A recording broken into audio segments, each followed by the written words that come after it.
to Odyssey Astrology. I'm Victor Haug. We're going to continue doing a series on the planets, and in this video I'll be talking about Saturn.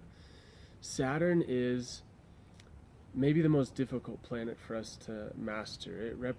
Each planet represents a chakra. Saturn is a manifestation of the first chakra, and it's the earth element. So like the element of earth, it gives us foundation and strength and stability, groundedness, practicality, discipline. A lot of qualities that aren't glamorous, but they allow us to live a really successful life, in the sense that it allows us to do a lot of different things without losing ourselves, without losing our roots. It gives us our deep roots, and so without a strong Saturn we can become uprooted and we can feel very lost. But to have a strong Saturn requires a lot of discipline and requires a lot of maturity. It's also a planet of wisdom, which is often born of struggle and pain. And so, especially in our society with so many modes of escape, whether it's drugs, prescription drugs, alcohol, video games,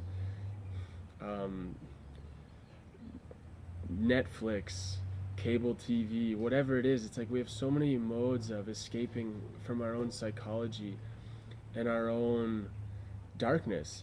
And Saturn is asking us to confront our darkness and face our fears. It represents fear.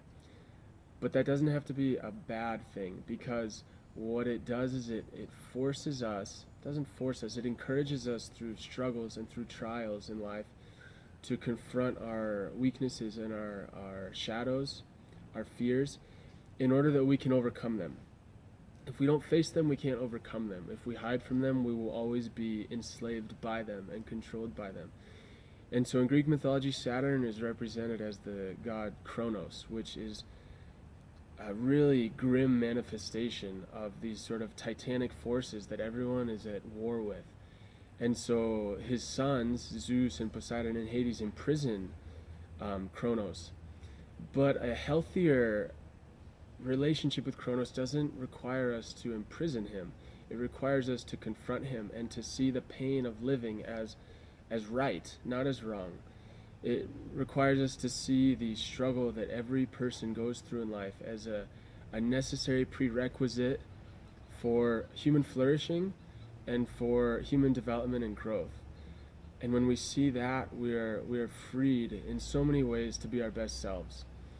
And Saturn, in astrology, we can see how it affects different people in different ways. And so one of the best ways, I think, to use astrology is to look at where your Saturn is placed and see what it's telling you, and see what lessons it's asking you to learn, and to see what areas of life it's associated with. And then instead of looking at our astrology just out of a sense of novelty and curiosity, we can use it for our own development and transformation.